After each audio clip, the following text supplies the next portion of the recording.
Hi అండి, welcome to అను వంట అద్భుతం అండి. నేను ఇప్పుడు బొంబాయి రవ్వతో కేసరి తయారు చేసి లోపల పిండి ఎలా రెడీ చేసుకోవాలో నేను రెడీ చూపిస్తానండి. ఇప్పుడు స్టవ్ మీద కళాయి పెట్టి 1 స్పూను నెయ్యి వేసి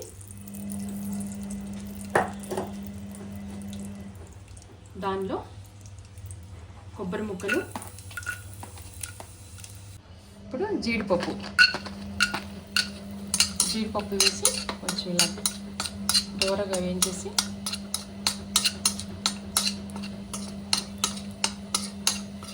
ఇలాగా ఒక గిన్నెలో తీసుకోవాలి. తర్వాత కొంచెం కిస్మిస్ అది కూడా ఇలాగా ఒక సెకండ్ నేతిలో వేయించాలి.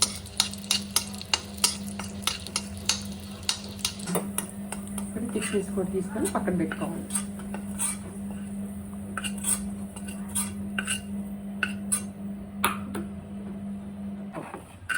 సన్నగా తరిగి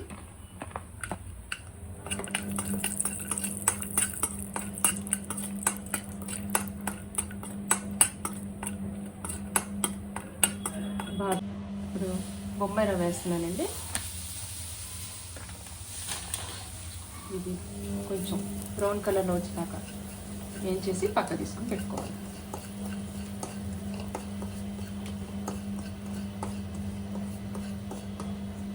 ఇప్పుడు వాటర్ వేసి కొంచెం ఇది బాగా ఉడకనివ్వాలి.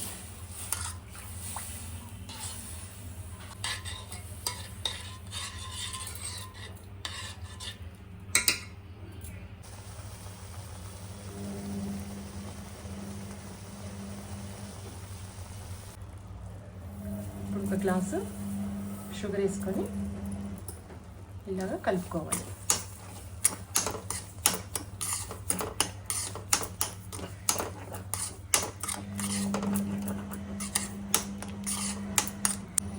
రెండు 3 యాలక్కాయలు ఇలా దంచి ఇలా వేసి కలుపుకొని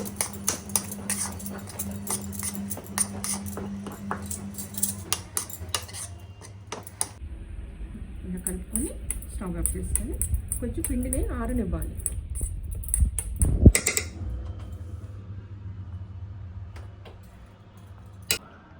రవ్వ కేసరి ఆరిందండి, చల్లారిపోయింది. దీనిలో డ్రై ఫ్రూట్స్ వేసుకొని ఇలా కలుపుకోవాలి. కలుపుకొని కొంచెం నెయ్యి ఇలా చేతికి నెయ్యి తగిలించి ఇలా రౌండ్గా ముద్దలు చేసుకోవాలి.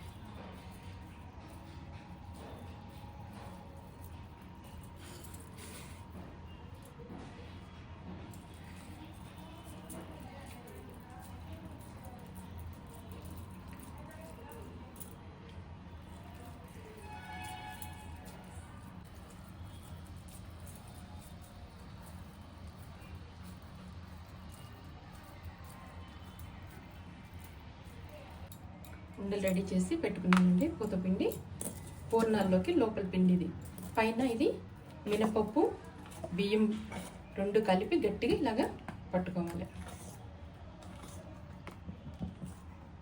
రెడీ అయింది. స్టవ్ మీద బాడీ పెట్టండి. ఇప్పుడు ఆయిల్ పోస్తాను. ఆయిల్ మీకు చెప్పాను ఒకసారి, ఇదిగోండి. నేను ఆయిల్ పల్లీలు తీసుకొని పట్టించుకుంటానండి. శంకరపల్లి మిల్లు ఉంటుంది, ఆయిల్ మిల్లు, అక్కడికి వెళ్ళి పట్టించుకొని తీసుకొని వస్తానండి. 5 లీటర్లు ఒకేసారి పట్టించుకొని వస్తాను. ఇప్పుడు బాణీ పెట్టి మీకు చెప్పినట్టు ఆయిల్ బాణీలో పోస్తున్నానండి.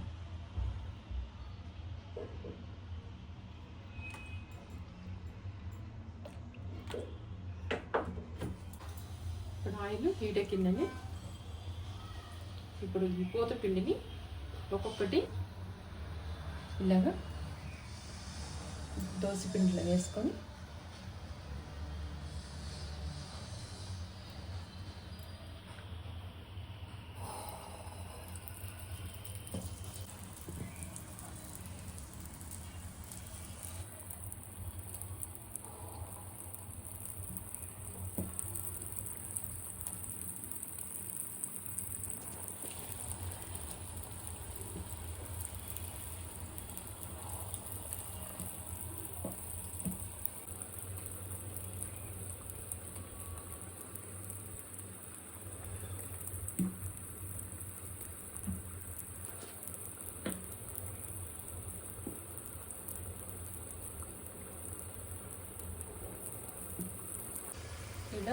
గోల్డ్ కలర్లో వచ్చేటట్టుగా వేగేసి ఇలా తీసుకొని పెట్టుకోండి. ఇది కూడా రవ్వ కేసరి కూడా అమ్మవారికి పెట్టవచ్చు, మంచిది.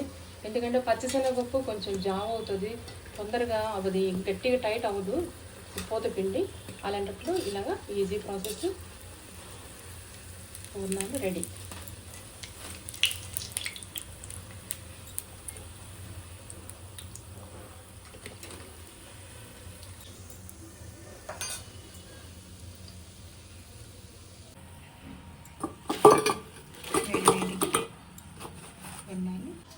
పూర్ణాలు రెడీ అయినాయండి, అమ్మవారికి పెట్టుకోవచ్చండి.